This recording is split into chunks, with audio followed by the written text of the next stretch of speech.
formation of Rathcabbin players?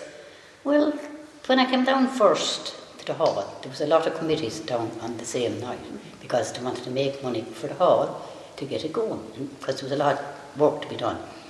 There was the hall committee, ploughing committee, drama committee, card committee. I think there was a badminton committee as well, I'm not sure, on the night. Mm-hmm. So they all got together to say, could they get together and do something to raise money for the hall. And Mick of the Hill, as Lord of Mercy, he was the one that asked me, will I take part in a small part? I won act play. So I said, okay, sure, I'll give it a try. So that's how it started. And had you ever been on stage before? Never in my life. Never in my life. And did you enjoy it? I did. Very good. And can you recall what your first play was that you took part in? The Bellabool of Oak. It was a one act. And then I done Spring, which was one act. Then I done Paul Twining, which was a 3 act. Very good. That was a big jump. Yeah. So and then I think it was many young men, 20 after that, I think. So there was a huge casting there. I think there was about 20 people, 20 between children and the whole stage was full of people, I had come out of, just started teaching in Rathcabbin, started working in Rathcabbin in 1983. I came out of school one evening. Michael Houlihan, who was a great, energetic Betty, Betty's husband, he waylaid me. He was driving up through the village and he said they needed a secretary for the hall committee. Would I come in? So I came into the hall committee. The hall committee was very small at the time. They were the dance hall days had raised a lot of funds for the hall. They were finding it very hard to raise funds, so there was a very small committee, and we came down here. I joined, I suppose, lamb to the slaughter, came down very innocent, all long-standing people, nearly of my parents' generation. There was John Fallon and Pat Redden. There were, and old Mary Malloy was there, I think. A few different older people, not very many. Ray was involved as well. Ray was, I think, treasurer or whatever at the time. So we had a good few meetings in the course of that first year.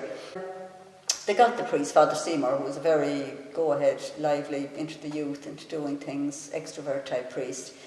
So he'd love to see things going on. So they asked him to announce at Mass that the hall was in danger of closing down, that there wasn't enough funds and wood. So I suppose nearly everybody went to Mass at that stage, so people were very shocked, and they didn't want to save their hall. So it was a huge meeting with the back room there. It was full of people. So everyone was a new committee was going to be formed, and they were very enthusiastic. So we divided into 4 groups formed, a drama group. Michael Houlihan had said Mick of the Hill, who was a person, Michael O'Mara. There's 2 Michael O'Maras involved in the drama, so Michael O'Mara, a younger man of Shara, who wasn't even started in the drama group at that stage, I suppose he was only a teenager, and Michael O'Mara of Cora Gloss, but he's referred to as Mick of the Hill because there were so many O'Maras in the parish at the time. So he was absolutely passionate about drama, and he had been involved right through the century in earlier drama groups. So he said he'd mentor a drama group if people were interested in forming one. So Michael Houlihan had him on board, and then there was a card committee formed, and there was a youth club and a children's activity group. And the children's activity group and the youth club, they disappeared fairly quickly. But the cards and the drama stayed. And there was great enthusiasm with the drama group. We formed a committee fairly, I suppose in November. This meeting was held, I think, in October, in maybe September or October. And then very soon, shortly after, our first drama committee was formed. And Mick of the Hill, true to form, came in and he decided to mentor. So he decided, there were a lot of enthusiastic younger people, and a few people who had a little bit of experience on the stage. He said Michael Hochter, he'd been involved in sketches and various things like that back along in the 70s. But I think Michael Hochter and Mick of the Hill were the only experienced people, really. So, and Mary Malloy came in, and everybody else was very inexperienced but enthusiastic. So we decided to put on 1 act. So we put on 2 1 acts, The Dear Departed and Cure for Nerves. We rehearsed them just before Christmas, and we put them on, I think, in early February, and then as part of a variety concert. And then we put on Spring and The Pawn Shop in April, such was in the enthusiasm. There were enough young people, a lot of teenagers and early 20s people involved. And the next year then we did to 1X as well. But just in the very beginning it was we did part of Mick of the Hill, how good he was. I mean, he had great attention to detail. The facilities weren't great here, but he brought us in, I remember, to see the Dear Departed, Burr Stage Guild were performing it in Burr, and we were brought in to watch that. He got us to learn our lines. He taught us all really important skills, the characters, developing the characters, all those things in the early days. He was a brilliant mentor and very enthusiastic as well. He was in his old, he was an older man. Everybody knows he died at 103 at the age of 103 in 2020. So he was born in 1917, so he would have been in his late 60s at that stage. And I suppose the challenges then were all young people dressing as older people, and it was funny. You got away with a lot in the early days because we didn't have much of a reputation to keep up, let's say. But we tried our best. We tried our best, and we did. I'd say there were good little performances, and it was all local people would have been in the audience back then. But, so I often got to be Mick the Hill's wife in the play or whatever, We were trying to make people, but I was an elderly lady, I think he was his sister then, a 70-year-old with the black shawl, in spring, it was, they were great experiences, and they were fun. There was a lot of enthusiasm, a lot of fun in those early days. There's a kind of, I suppose, a lucky type of a thing that happened to Rathcabbin Players, because the late Mick Horan, Lord of Mercy, was chairman of the hall here at the time, and Marguerite Brown actually was secretary, Marguerite Welsh. But there was nothing happening in the hall. So there was a whole lot of proposals made of starting up Carissa 35 Drive, car games, you name it. But the late and great Mick O'Mara, who was involved with the Rathcabbin drama group in them days, back from the early 40s or 30s or whenever, right along up to the 50s, into the early 60s, himself and the late Paddy Corcoran, Hubie Hogan. There are a few but to mention, I can't think of the rest of their names, but he was asked that night, Mick, you wouldn't consider starting up the Rathcabbin drama group, would you? So I said, sure, look, we'll give it a go. And that's how I recall the formation of the Rathcabbin drama group. Himself and Sheila Dillon, of course, they were the two ones that were, like when drama died in the early 60s, it died because, television came in and just wiped the legs of drama off of the face of the earth, we like to call it. People just bought the television at home and didn't go anywhere and watch the television. But a few years passed, and people started getting tired of television. But back in the 70s, again, Mick and Sheila got together and they started doing sketches, right? And of course, you have and still have the score in the J score, which is a novelty act. And they start doing those novelty acts, and they start doing sketches. And ICA concert would be here. The annual ICA concert, which was a serious night, and that would be here. And Mick and Sheila would be the highlight of the night. People come especially to see the two doing their sketch here on this stage. They were a brilliant pair, they were. Both of them were brilliant actors. And Michael, what were the facilities like at the time? Facilities were pretty good, because I heard Mick talking about it. They'd done plays here. The plays done here in earlier stages of this hall. And I heard people, names mentioned like Waterson's, above in just there at Welsh Park Cross, up into Derryland. I heard of these people involved. They were the names I heard now, but they were back in the early days, back in the 30s, I suppose, when the hall was built like that. But there used to be islands. That's all they had, And they had no, the supper room, as it's called, that wasn't there at that time. And they used to change their clothes outside. They used to change out there because they had nowhere else to change, And then, of course, you see, Mick O'Mara got involved when he became age eligible, let's say, and of course the late Mr. Bracken, who was the principal teacher here, he used to produce all these plays with Mick and the rest of them, and he was a great man to produce plays, and produce a lot of great plays. I remember back in the 50s, And my mother, Lord Bristol, would come to the play in Rathcabbin every year, and she would bring myself and my late brother, Lord Bristol, and her great friend, Nora Hoctor, who was a neighbour and a cousin as well, like. And they'd love the plays, and you'd be talking about Penny Corcoran and Mick Maher and these people, and that's how I have such memory of that. As I said, my father was a founder member of Burr Little Theatre, and when I was a young one, he got me up on the stage, up in the Oxman Town Hall. I can remember it well, and I had to sing "I'm Burlington Bertie from Bow," and I had a walking stick and a hat on me, and I was only a young one at the time. But anyway, that was the very start of it. When did you get involved first time in Rathcabbin on the stage? Yeah, well, you see, Mick Mary the Hill would remember me acting in boring things, you know, and didn't he come in? I was very great with himself and his wife and that, you know, because I was friendly with everybody. And he came in anyway, said, "Sheila, would you take part in a play?" "Oh God," I said, "oh, sure, I love the plays." And when was that first? What year was it? That would be now, I got married in 56, and that would be about 58. Okay, so it was So, early yeah, stage. about 58. This was before Rathcabbin Players. Yeah, were yeah, formed, and you was know it? now, what's your man in Kerry that wrote all the plays? They were, huh? John B. Keane. John B. Keane, and he was very popular, all his plays.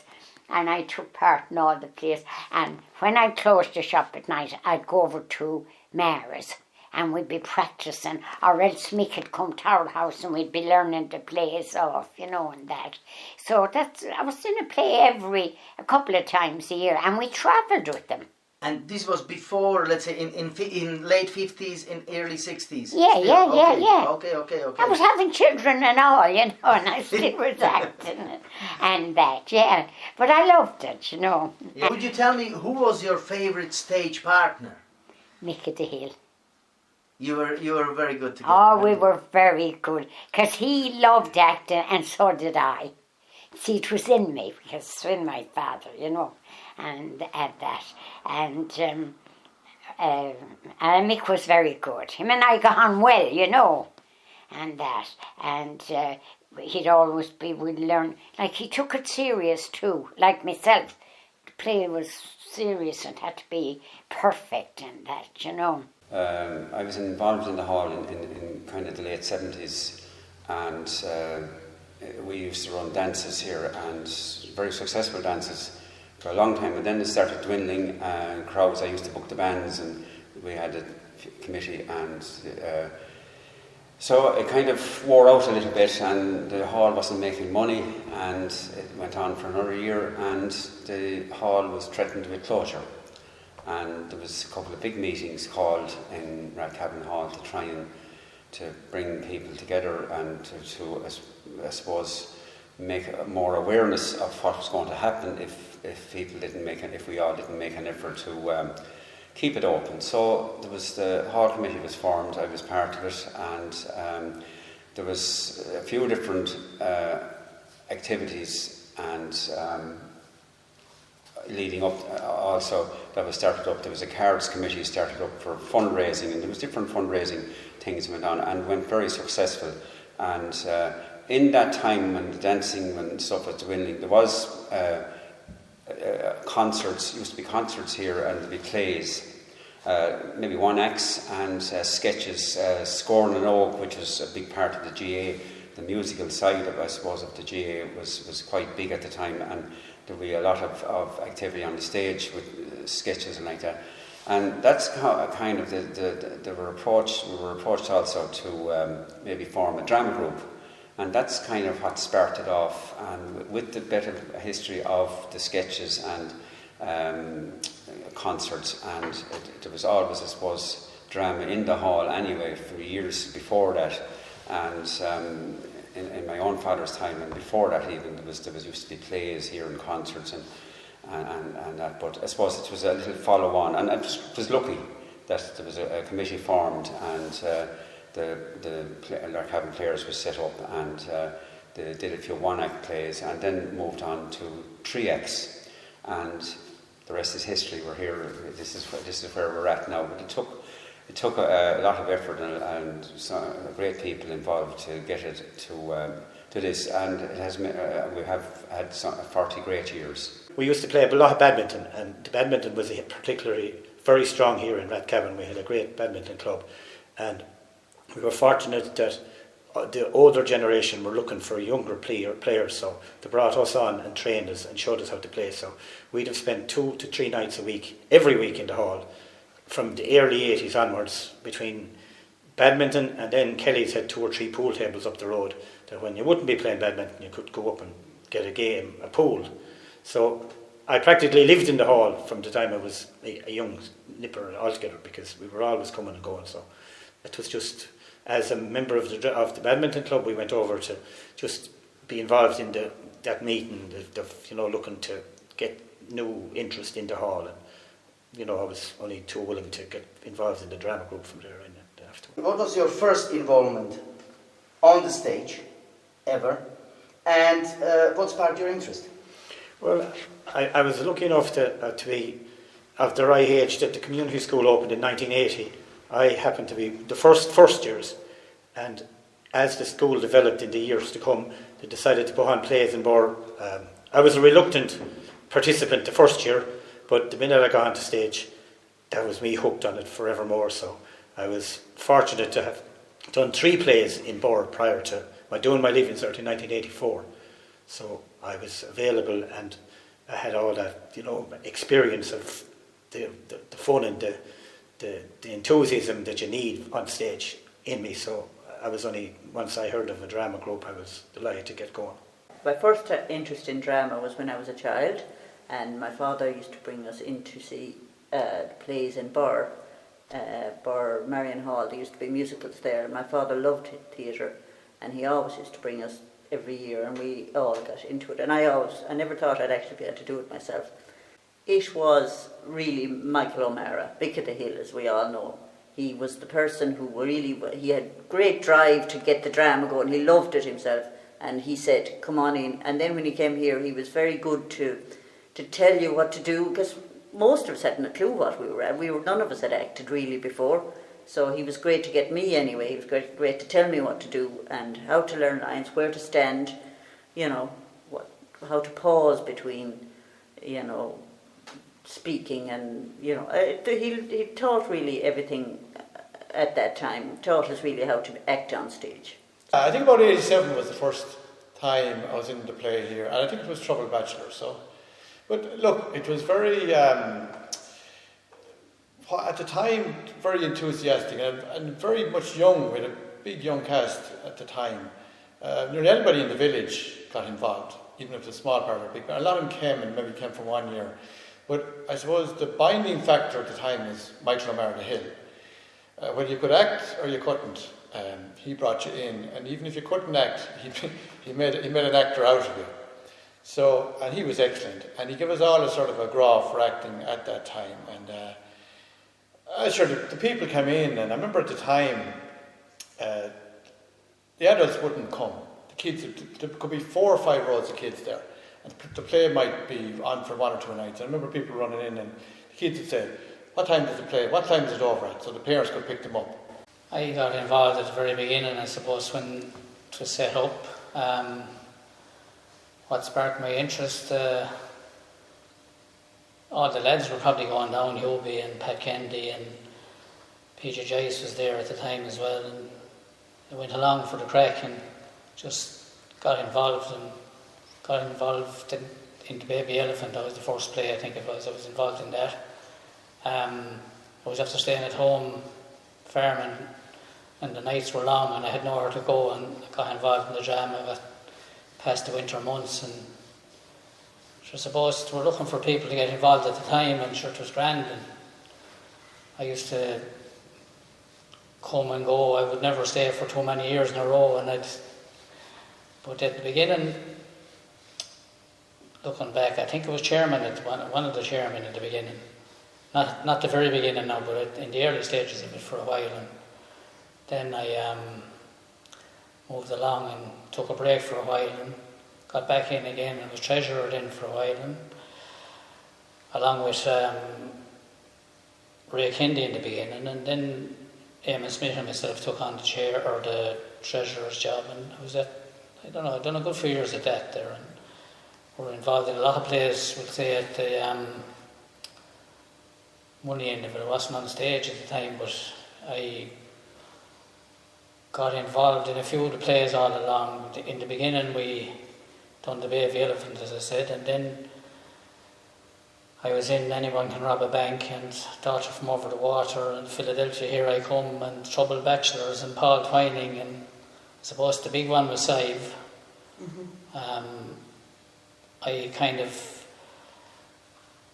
had a grand part in Sive. It was a sort of no bother to do it, and there was very few lines. I was singing the whole time. And they decided to put on 2 small plays, 2 one-acts, and in the first one, which was called The Dear Departed, myself, Pat Kennedy, Marguerite, my sister Marguerite, Mick Hopter, Mick of the Hill, and Miriam Dolan were in this little one-act play, and it was my first time ever acting on stage, and I was absolutely terrified of it because I just thought I could never do such a thing, and I was absolutely blown away then when I went out, acted my part, and the audience absolutely seemed to love the play, seemed to give us great response, and it was my first experience of just getting that wave of kind of love from an audience, where audience just loved what you were doing and all you were doing was acting and learning the lines. It was brilliant, it was wonderful,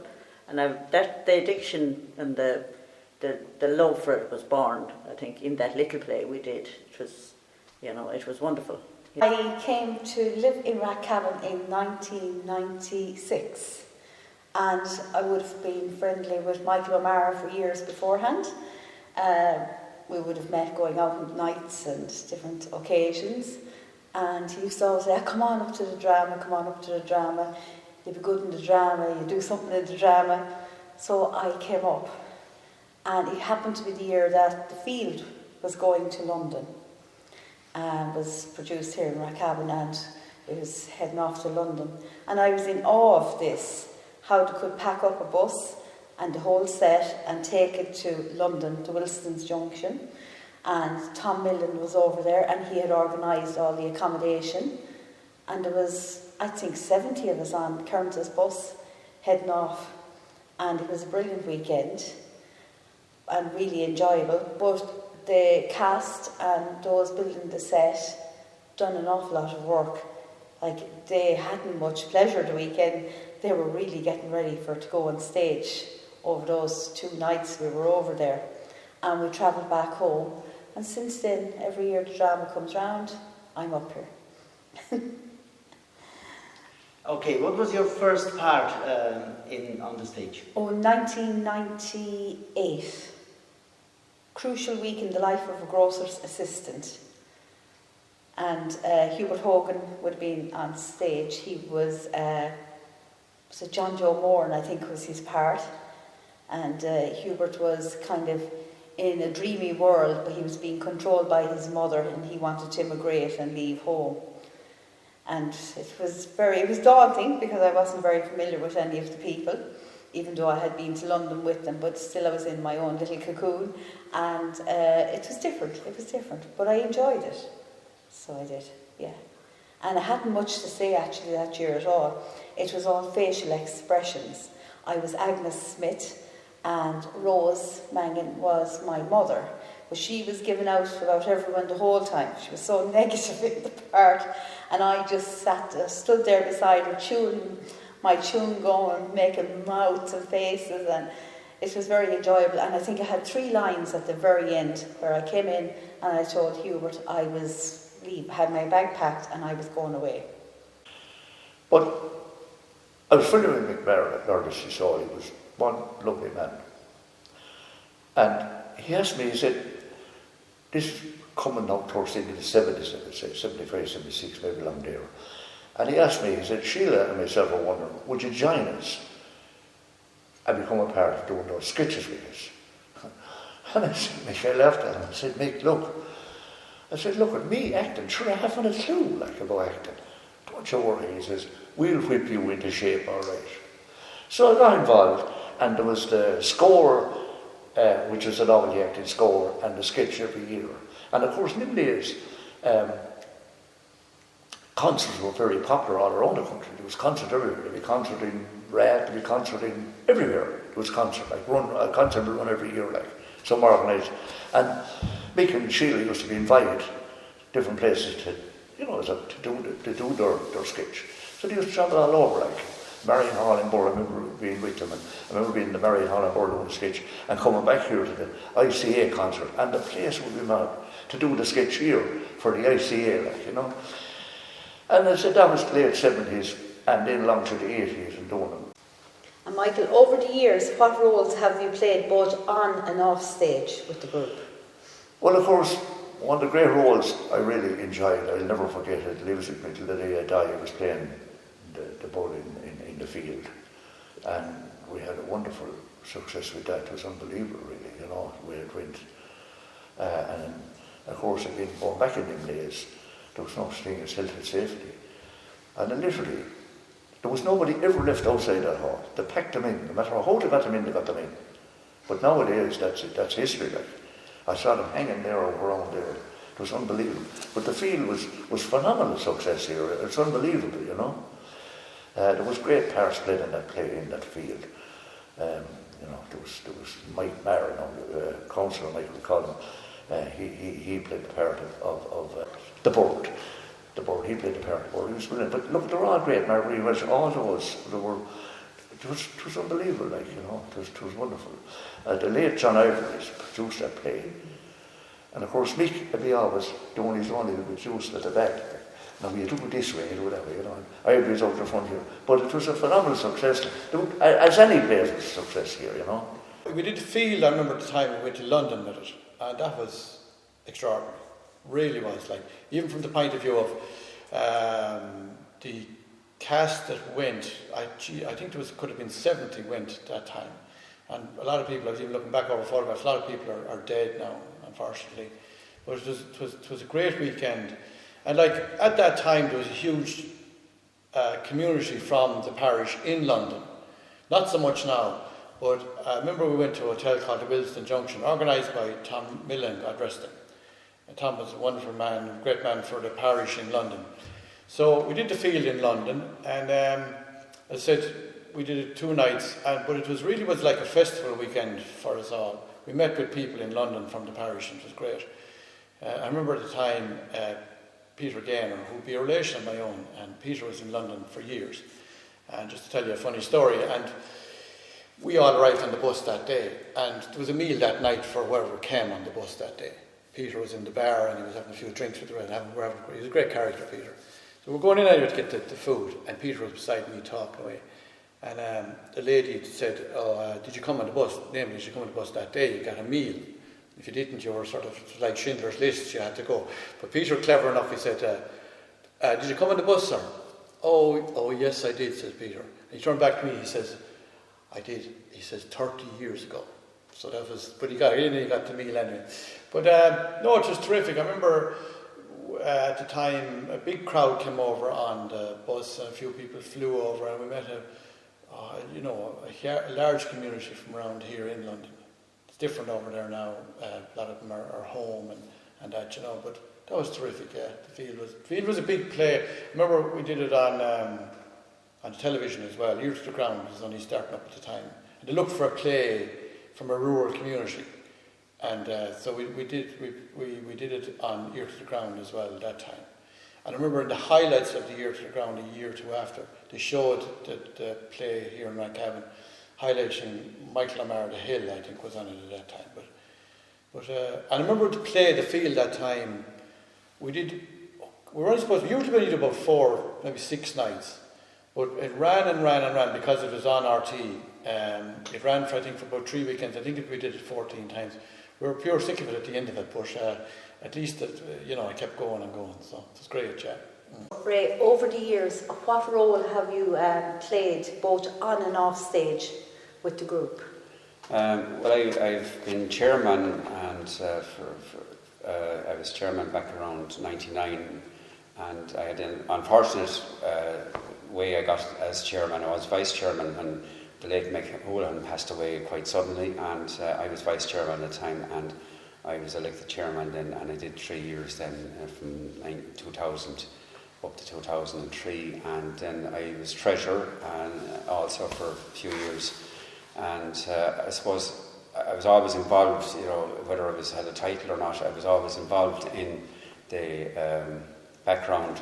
And I acted, I think, yeah, part of your question, I did act on a few occasions on stage. The most memorable part, one of the most memorable parts I had, I suppose, was in the field. It was a very, the John B. Keane's plays were great plays because they were part of life, and he wrote about rural life and what happened in rural life. And I was the Cure's priest in that, and I really enjoyed it. We had a great cast, and we were featured on national television with the play, and we went to London with the play in '97, and it was great. Another part I enjoyed doing, we had it was another John B. Side, quite sad play, but a lot of funny parts in it, and myself and Willie Redden played the two tinkers in it, or the itinerants, and it was a lovely part, and that was a great play too, and I was in a few more plays with smaller parts in that, which I enjoyed very well, and yeah, it was either on or off the stage. I totally enjoyed what I'm doing, and I enjoy now, and it's up to the present day. How did you get involved in drama group? Because Michael was very interested in it. I said I'd go along with him, but I wasn't interested in acting. I just said I'd help in the background.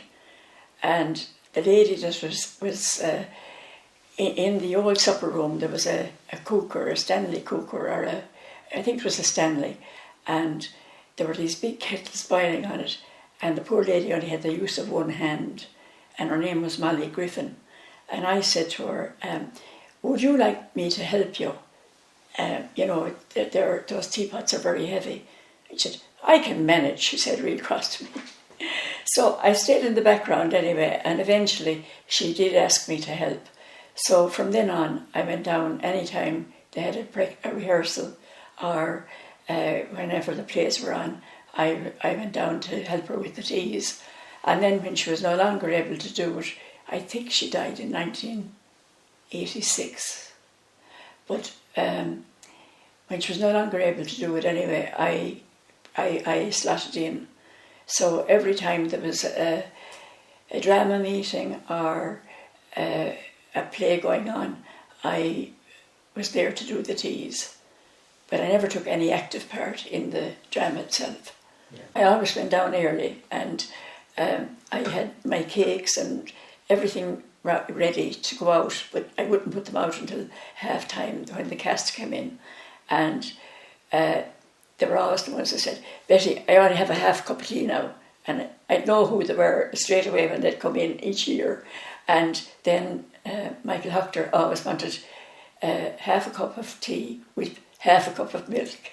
So you had to have plenty of milk when Michael was around. And then you had the people that wanted coffee, so that was fine.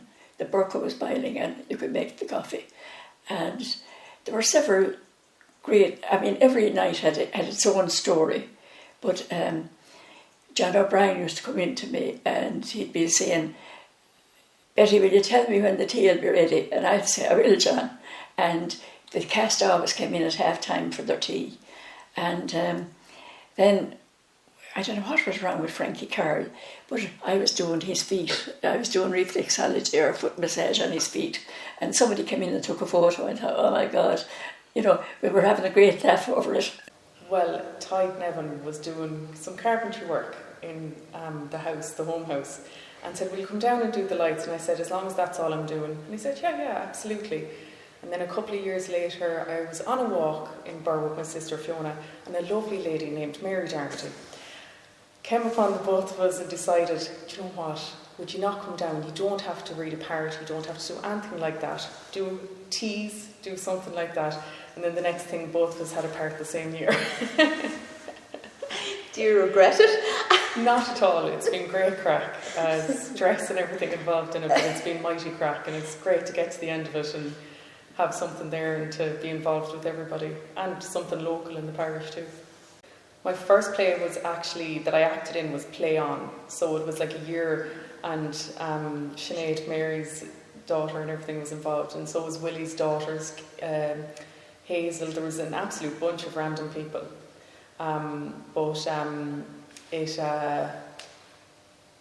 I think was kind of pushed together just to get it through for the year, but like sure, people like me and Catherine Burkstead involved, and it does create a momentum still.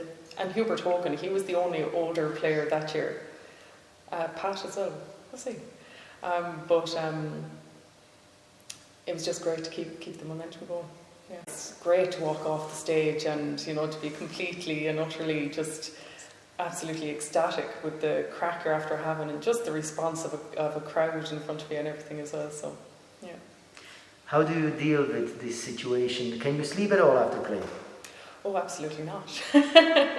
I know, sure. Well, you'd have a couple of hours of absolutely just buzzing, and then the following week you crash. It's like going to bed early every night. You're waking up exhausted because you've just put everything into it over the past couple of weeks. But it is all worth it at the end of the day. Do you have any favourite partners you had on the stage? I'd say Ray Kendi and myself developed a big bond through Saive. We were the two travellers in it, and we entered the stage together, we left the stage together.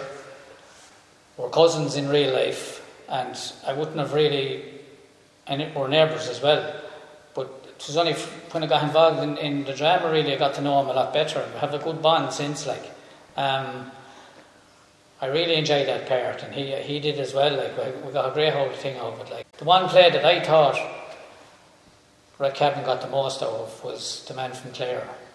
It was a play that maybe a lot of groups didn't get that much out of, but Rathcabbin put the slant on it with the crowd scenes, and they had a ramp coming up the side of the hall and lads singing, and it was a really, really a good success, and I thought that was the play that Rathcabbin got more of than any other play. Who was directing? Marion Frawley. She was actually the first producer or director in Rathcabbin. Back in, I think she directed Anyone Could Rob a Bank in the beginning.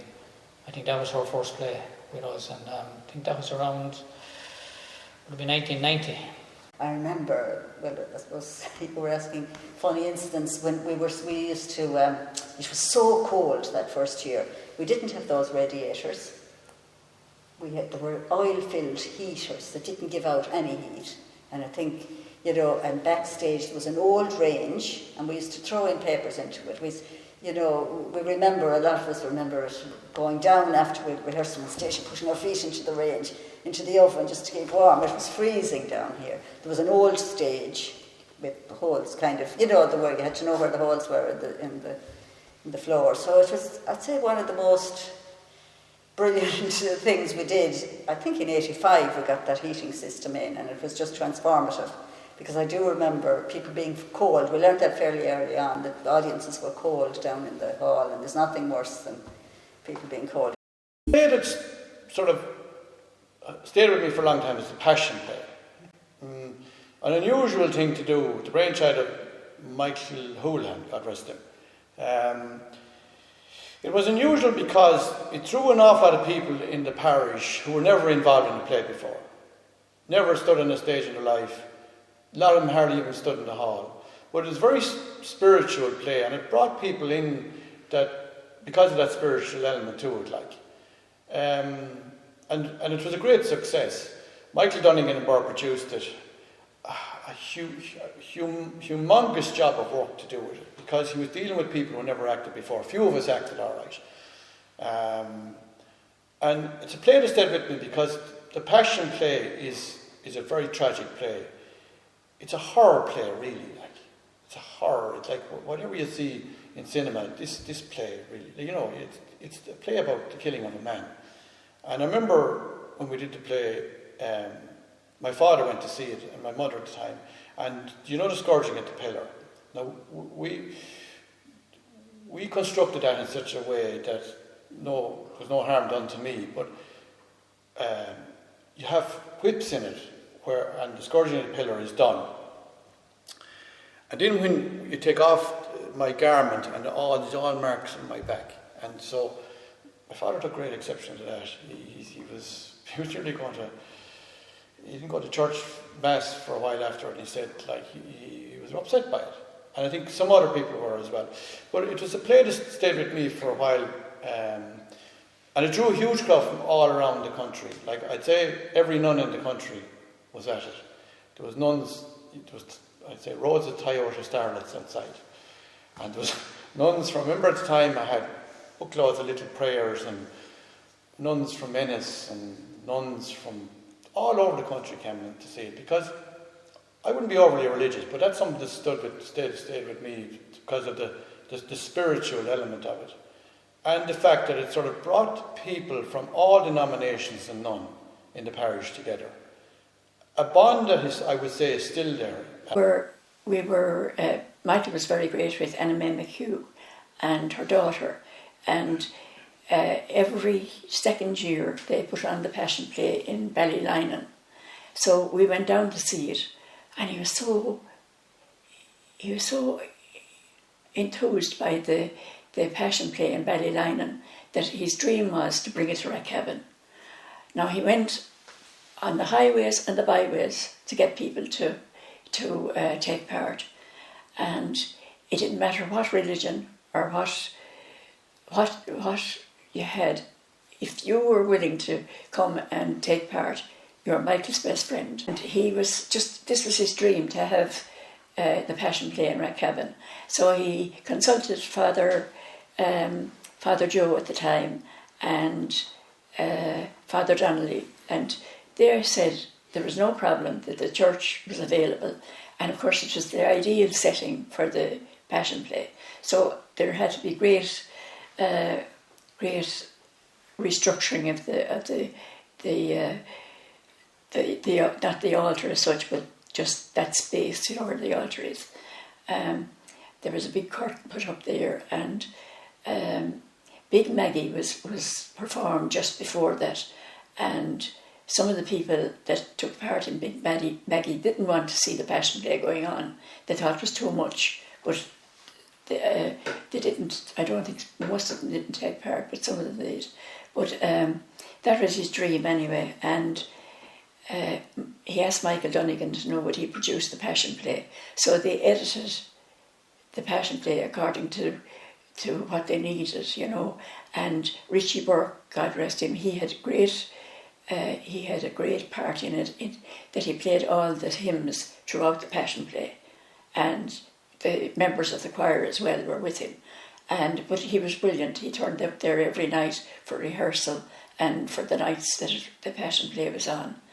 And it was a great success. And people, priests and nuns and different people came from everywhere, literally.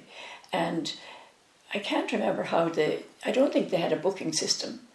I can't remember it anyway. But the last night was packed, and that was on Good Friday night. And people rang me and said, are you putting on the Passion Play again, tomorrow night? And I said, no, sure, it ended on Good Friday. You don't have the Passion Play after Good Friday. So I went into work and I said to the girls, well, I was dying all night. And they said to me, why, what was wrong with you? I said, no, I was dyeing gowns. I had the bath full of dye in there and all these gowns in them, and I had to leave them for so long. Oh my God, it was awful. But anyway, I did all the little things that you did to help out. Just even thinking about it, a lot of people did, and I remember Noel Broderick, and Noel was in it, and Noel brought down his donkey. Now, you say you should never work with animals or children on stage, but this donkey, I think he was called number 7, was the donkey. Shane Broderick would know now. But the donkey never put a foot wrong. And the crowds, massive crowds of this in the church. And the church is wonderful, like an amphitheatre. And I come in on the donkey every night. And so at the end of every night, then, when they brought back in the donkey, we got a standing ovation. Because of the emotion of the play, and it's after the crucifixion and one thing and another. So it was said afterwards in the dressing room here by one of the wags, the only one that got a standing ovation had nothing to say, and that was the donkey. So there was a social aspect up the road here in Kelly's as well. After plays, you'd have bits of gatherings after the plays, but they're not as popular now. But I mean, we had some great nights in Kelly's, and we had some great nights after rehearsals, and even down here at the set, the crack used to be unreal. Lads telling stories, and like that's the one thing the Passion Play did. It brought in a lot of people that helped out in different ways.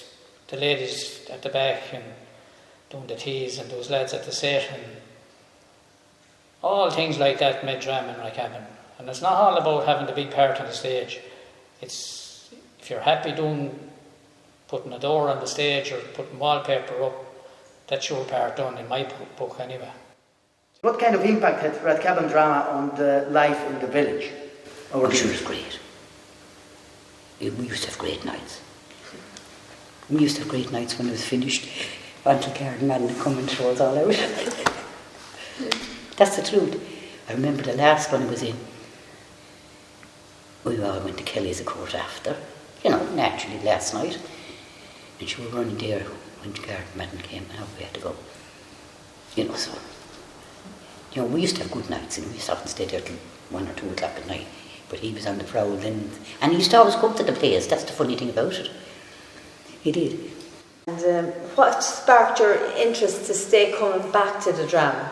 I liked it. You liked it? I did. Yeah. And once you got to do 1 or 2 parts, you got kind of confidence, and then you do it.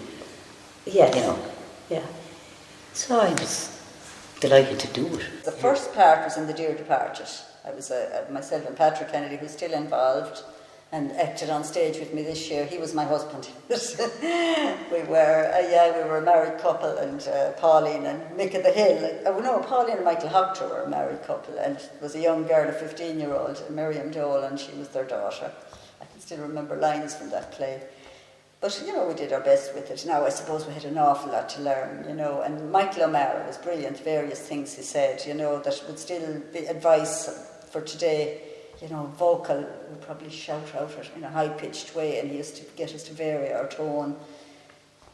Movement was important to him, all those things. And bear in mind, he was also acting as well as directing. So then, The Dear Departed, and then I had the part in Spring, that old lady, in April of that year, and then I had a young girl, I think, The Belle of Boulafolk. They were all plays. They were funny ones. Over the years, what was your involvement around the Rathcabbin players? Yeah, listen, I've done most of the, I've done a fair few of the plays. I've done backstage, and I have done stage manager. I've even coaxed into producing one only a couple of years ago, and I have, as far as that goes, done my bit as I'd expect to say. I'd say enjoyed every minute. Definitely the stage management and even doing any little job was only a sort of a small part. Playing the parts was the time-consuming part where you had to sit down and learn your lines, maybe start in November, and try and have it that you know them for when it was most important to have them known. So. And what would be your favourite of the jobs? Well, I'd say acting as well. I always loved that buzz that I got from stage. I just wouldn't be able to sleep for hours after coming off any particular performance. I definitely would enjoy that, but having taken the learning side of it, I loved enjoying watching the plays each night, whether you be stage manager or whether you were doing the curtains or whether you were doing, you'd be involved in every night. I'd see it every time. Any play or any character from the play, what was your favourite?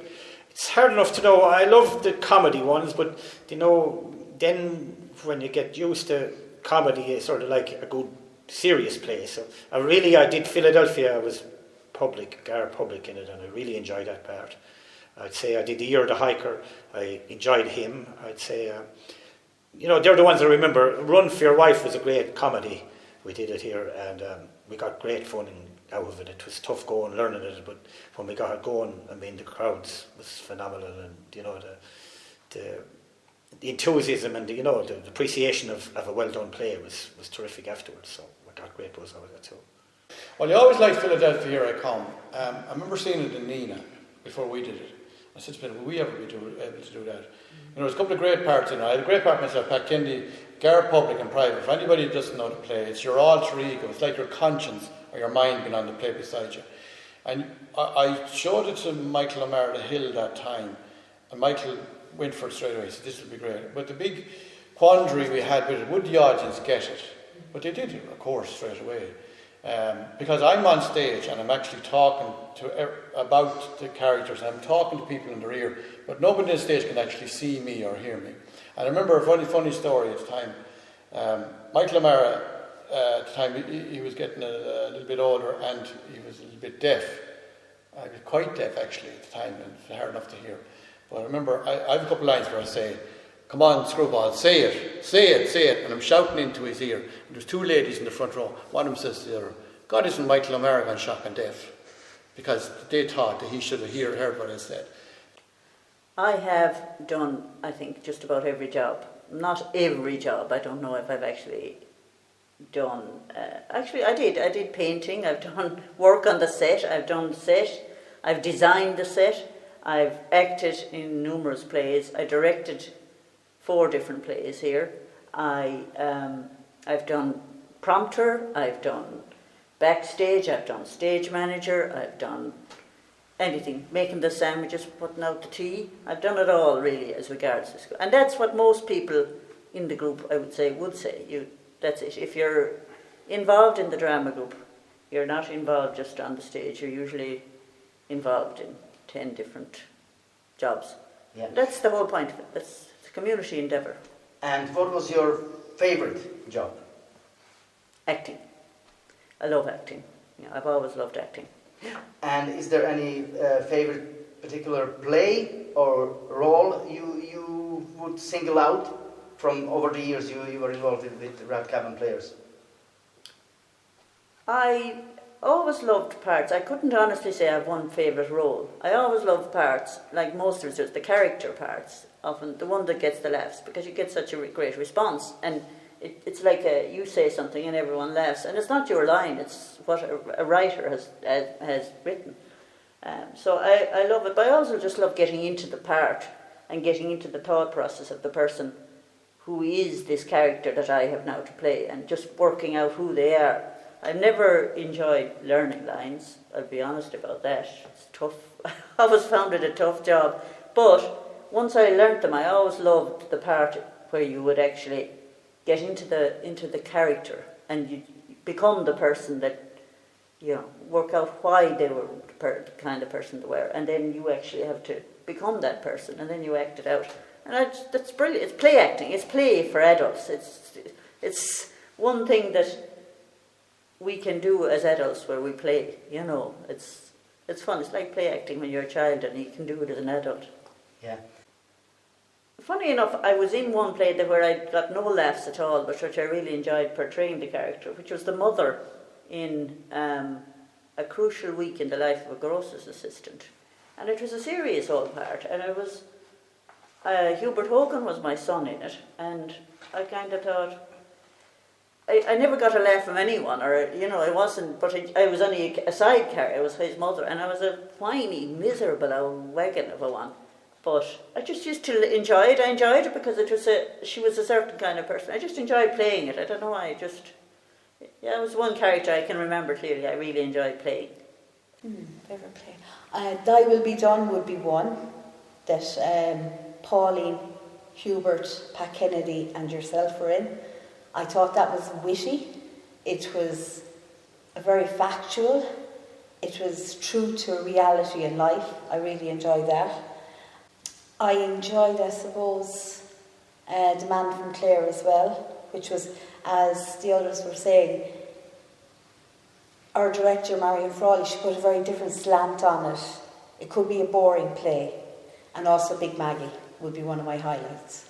What do you enjoy I most? suppose booking coordinator. I love it since I have taken it on. Yeah. I think it's 15 years now. Because there was people having trouble trying to come into the hall with health and safety regulations. And I kind of took it on. I was a bit naive taking it on the first year or two. But you know what? I've built up such a relationship with all the people and the community and the wider community that it's really good now. And I could go, I'd say, to many a town and they all know me from drama. I think Don't Tell the Wife was my favourite purely because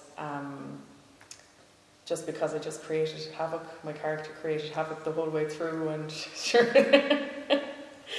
you know, I didn't have to. It was just fun, playful, and it wasn't serious at all. There was no kind of giving out. I was very relaxed about it, like so. I would have spent my entire childhood and teenage years playing sports.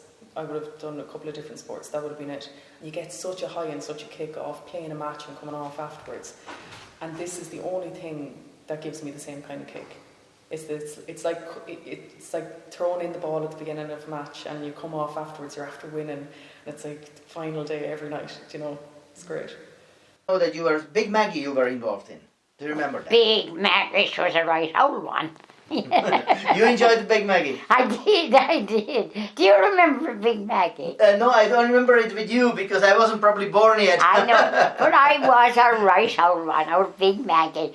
But I enjoyed doing it though, all the same, It went down well. And we travelled with the players, We went to Roscrea and over and into Burr and places like that. And this is from Rathcabbin? From Rathcabbin, yeah. Okay.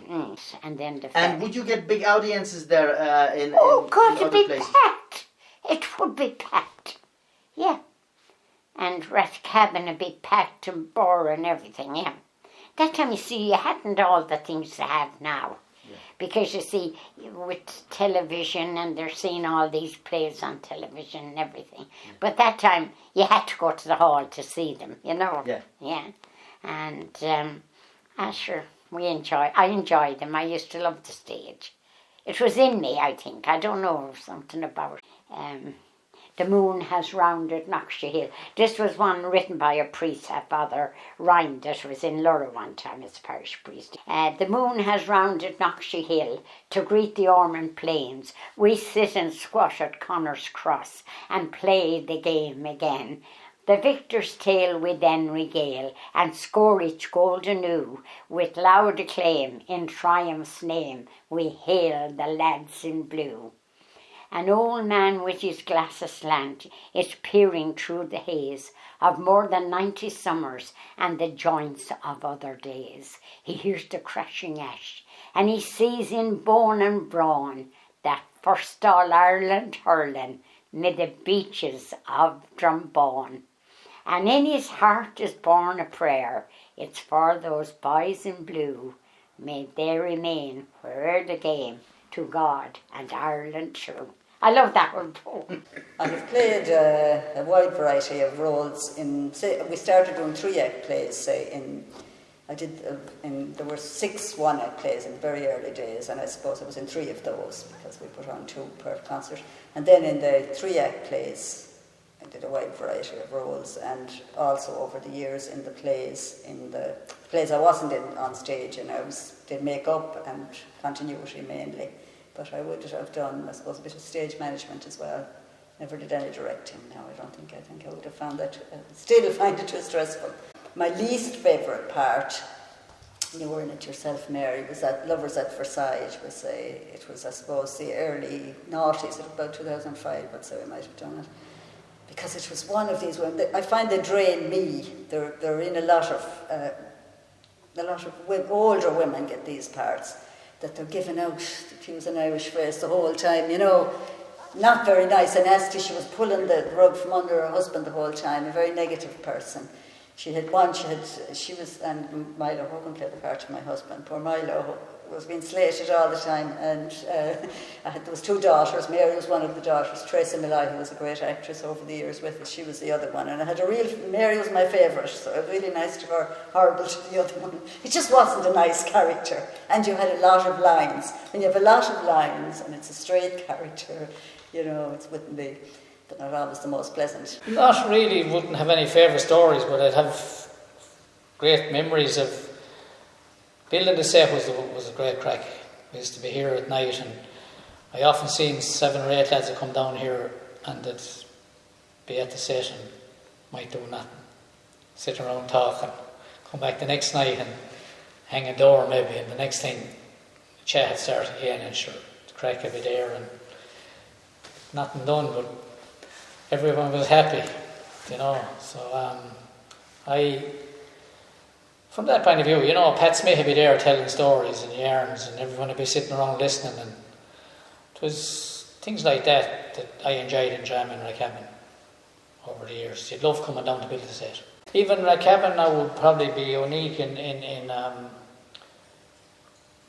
not every drama group has a ladies committee that gives out tea at the back, and everyone is most welcome to come in after the play for tea and a chat. And that's another thing that's helping to keep Rathcabbin alive and well, you know. People love coming out here to plays because they're made welcome and they have to meet the cast and they enjoy that. You know, most people will come in, most people like coming in, but then there's people that doesn't like coming in, and that's fair enough as well. Well, of course, we can't forget about the late and great Mick O'Mara. The male, the female, Sheila Dillon. Female, Margaret Welsh. Male, Councillor O'Mara, Mike. So on and so on. They were my favourite actors. And again, like Mick Mara gave some brilliant performances here on stage. I remember one play he was doing here, and he came in, he had to come in, he came in and forgot his line. So he just turned around, walked out casually, got his prompt, and back in and delivered his line. That's how good he was, like. I always liked acting with Pat Kennedy. Pat Kennedy would have his lines off, and in that play, Philadelphia I Come, was probably my favourite play, and Pat was in it, and he was excellent. Really good actor, Pat Kennedy. Really strong, as you well know, my neighbour beside Michael Hopter, very, very strong actor on stage, tremendous bull, great bull. Sheila Dillon was a great character as well. She was Big Maggie here. I wasn't in it, but came down every night to see it. It was great. Like there's some Marguerite that's gone out there. Very, very good actor as well. I remember we did Cavalcaders. Herself and Kathleen Gleeson were excellent in that. Kathleen Gleeson had a very, very tough part in that, and like she carried it off a plum. You know, people like that were great. I remember Joe Cleary here was a great actor as well. Joe used to always have a sort of little cameo role, but he was always very, very good. And people used to come, especially, I know people that come and they'd say to me, "Is Joe Cleary in it?" And they come because Joe was in it, you know. It's a different, like everybody brings something different to it. I remember we did a play called Kevin's Bed. I wasn't in it either. I seen it in Dublin. I came back down and I said we should do that.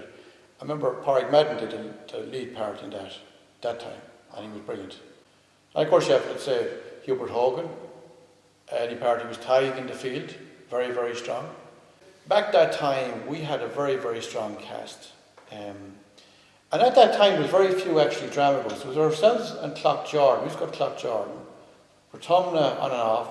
Or was there as well, very much nearly journeyman players in it. They used to import people in to keep the thing going, which happens in a lot of towns.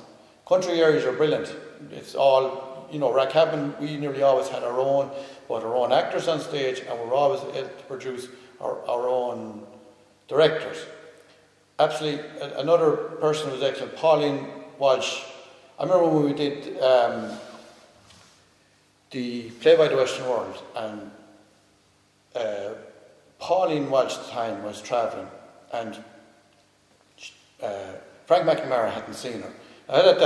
Pauline Walsh had a huge head of red hair, striking, you know, at the time. She still is striking looking girl, but Frank McNamara says, we can't do this play unless we have a good, strong widow queen. And Michael O'Mara Hill says, you haven't seen this girl yet, but she is excellent. And when she walked into the supper room for an audition, Frank McNamara put the thumb up and said, we have a good widow queen. I remember in Lovers of Versailles, the funny story part, where there was a group of young lads had to be doing a disco scene at the front. I was chairperson that year, and I used to have to leg it. I was on stage as well. I used to have to leg it from here up to Kelly's to tell the boys to come down, that they had to be on the stage, the disco scene, for in 10 minutes' time. There could be a few other people after going up to get them down, and it may or may not work.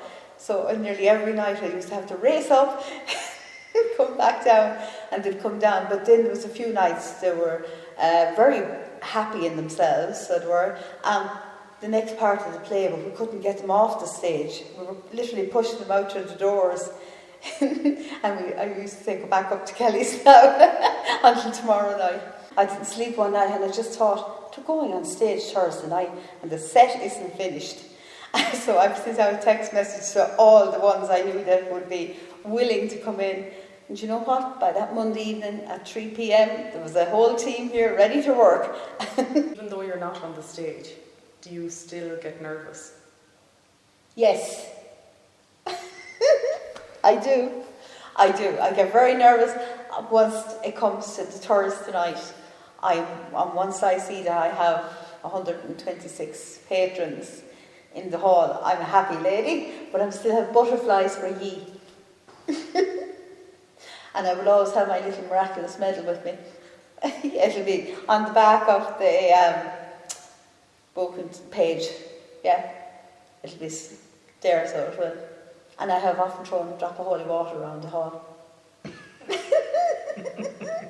Well, it's done it no harm. It hasn't failed. For don't tell the wife, and it was just like a pyjama top and bottom that I was wearing. But I was at a funeral, and somebody was like to me, "Oh, hello, you're the slut."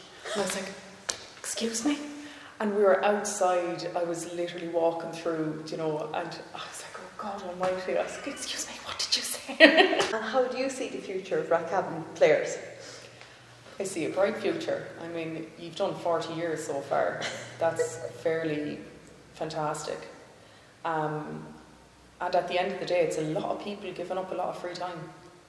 Mm-hmm. And you have people like yourself, Mary, who the amount of time that you've given up over the years, and the dedication and the work and the effort and everything that you put into it, you'd want to be a little bit of a screw loose now. Are you ready to be on the stage for the next 2 years? Oh, well, I don't know. Mary's giving me the eye here. Yeah, absolutely. I mean, it's good crack, and it's good to keep it going. So it's just to get more people into it now is the big thing. So, yeah. Oh, I remember, and it stuck in me for months afterwards, the hiker when we were in it. And I think Daisy Clancy and myself, he was my son, and we were here. And there was a clock behind me on the wall. But I remember hearing the clock tick, that everyone was so still. Just like time stopped for everyone. And you could hear the clocks ticking on the stage, which was remarkable. I had another incident, a couple of incidents while I was acting myself on stage where, I swung around the court awkwardly one particular time, and the cups and everything that was on the dresser started to fall on top of me, trying to grab them and everything. And then I had another incident where I was actually acting, it's not that long ago, and next thing my nose started to bleed. So I didn't know what way to react, whether to stay going or whether to ask someone for a hanky and try and stop it. But anyway, I didn't know whether there was too many would have seen it out in the audience. But I was conscious of it for the few minutes prior to leaving the stage, but we got through it and there wasn't too much comment afterwards. I remember particularly Richie Burke, God rest him, who's gone. Richie was always good for music, for everything. He'd always come, not always, but if we needed music and you asked him, he nearly always would come up front. But I remember we were doing a play called The Cavalcaders, and I was directing it. And this was about a barbershop quartet, so there was 4 fellas here and they all had to sing. And Richie, one of the fellas, Gary Tuher, was supposed to be the piano player, but he couldn't play the piano. And Richie, we put his organ in there behind and his little piano, and we put a hole in the wall. And every time Gary played the piano, every time he touched the key, Richie would have to hit it there, and he had to spend the whole time with his head peering down, peering in there. And I just thought it was brilliant. And there was people after who said, "How? I never knew Gary Tuher was such an accomplished piano player. He was brilliant at it." But Richie was there, and he was like that. And I remember the same time, like that, he was never really seen, but he played this, and Gary had occasionally put down the hand and strike a chord, and Richie'd strike it. It was very good. And another time, I remember in that same play that I said was that I enjoyed playing that character in a crucial week in the life of a grocer's assistant. I was the mother, and I used to have to sit over there. And at one point, every night, one of my lines in the play was, "Who's that turning the corner up there?" And I'd say that, and I'd look over at the corner there, and every head in the audience would swivel around that corner. And I always remember it. So there was things like that. Or Catherine Burke she was a stage manager. She had to have a rat trap there, and it was supposed to click. One night it clicked too quick, and Catherine's fingers got caught. And in fairness to her, she never made a sound. She probably wanted to scream, but she just went back in, and that was it. And things like that, little things like that, that's why I remember as funny little things happening. There would always be something every year. There's just one funny thing I remember from the early days, and poor Mickey the Hill, he was absolutely brilliant, and he wanted to do this serious play. We had done a good few of the funny ones, but he did Spring, and like that, the hall wasn't great. There were two funny things with that production. We had a half door here. It was set in the early part of the 20th century, I think 1910 or something, and it was the time the pensions had just come in, and there wasn't a very nice couple in it. They wanted to get the pension off the old man or whatever, and Mickey the Hill was playing the old man, and I was playing his sister. I was a nice, sympathetic character there. I was trying to help him. But whatever, anyway, they were dressed in very old-fashioned clothes, and he had a bowler hat, as far as I remember. We had a half door there, and Mick, his entrance maybe he might have exited there, and he wanted to come in this way. And he had the bowler hat on. I just think it was fun. It was such, God love me, I put so much effort into this serious, poignant play. And he wanted to get there, so he went down, he crouched down passing the door, but just was this bowler hat, a disembodied bowler hat passing, and the hall uproar. It was some serious scene coming on here, and just the audience just wanted laughs at that point. They just wanted laughs, and it was lovely, and he had done such good work with it, but he was very annoyed after a particular man guffawing and starting to laugh. The late Mr. Bracken, when he was retired from it, Mick Maher always tells this little story, and there was a kind of a bit, apart from the drama, apart from the television coming in and doing away with drama, there was a little bit of an upheaval here, and it was the parish priest actually, and he kind of accused them over having a cup of tea or something like that, and you were kind of, filling your own bellies and all this sort of stuff was going on. But there was a box of money, and nobody ever knew where the box of money went, because things kind of fell asunder with the drama, and that it was falling anyway. But when the parish priest got involved, kind of, that's it, like. But it went on for a number of years, and Mr. Bracken wasn't well. He was in hospital, or he was in bed now, sick in bed here, where the Michael Kennedy lives. That's where he lived, like. But he finished up the move to Nina, and that's where he finished it. He finished his days in Nina. But he requested Mick Maher to come. He wanted to talk to him. So Mick went anyway, and he was showed upstairs, he went into the room. They chatted for a while about the drama and this, that, and the other. And he said to Mick, put in your hand in there. So Mick put in his hand, he pulled out this box of money. Every shilling of that money was in that box. And he says, you take that and mind it until there's a return of the Rathcabbin drama group. And also he says, I want you to make sure, he said, that you start up Rathcabbin drama group again. That's my dying wish. And it happened, and the money. But he had that money tucked away, nice and safe, that nobody could get at. That was it. How do you see the future of Rathcabbin players? What advice would you give to the next generation of performers or coming on board? I would hope that we will get the next generation involved, and we're lucky we're able to get some young people every year. It's slow but sure, and it's great to have the younger people that we have at the moment, and because it would be a pity to lose the magic that we have here. By talking about the magic, it's the great performances and the standing ovations. That's the magic for me, and it's to keep the young people. I would hope we would get a set of people to take over, and to get to the 50 years and get to 60 years, and to keep that magic, that special chemistry that's here every year. That would need to be kept, and I hope it goes ahead. How do you feel about being chairman and leading the group altogether? You know, as a chairperson, you know, in these 40 years practically celebration. I feel very privileged because it's great to work with so many great people, and the testimony was up at our night out in Terry Lass, where we had a large group of people enjoying themselves, and after doing a lot of hard work, and I was very touched by that night, and touched by the whole thing this year, especially with our play. It was phenomenal. The crowds we got, and that makes it for me. Is you're meeting so many people. People are coming in and sitting down, enjoying themselves, and they're going home with a smile on their faces. That's, to me, is everything. But it's a privilege to work with the people, and a privilege to be from Rathcabbin, and to be able to say that we are so successful, and I'm very proud of all that. 40 years on, it's wonderful that we got to this point. It's that little bit harder to. You definitely need new members. I mean, need lots of new energy to keep it revived and keep it coming, keep it growing, because every play takes its toll on the people that has performed it.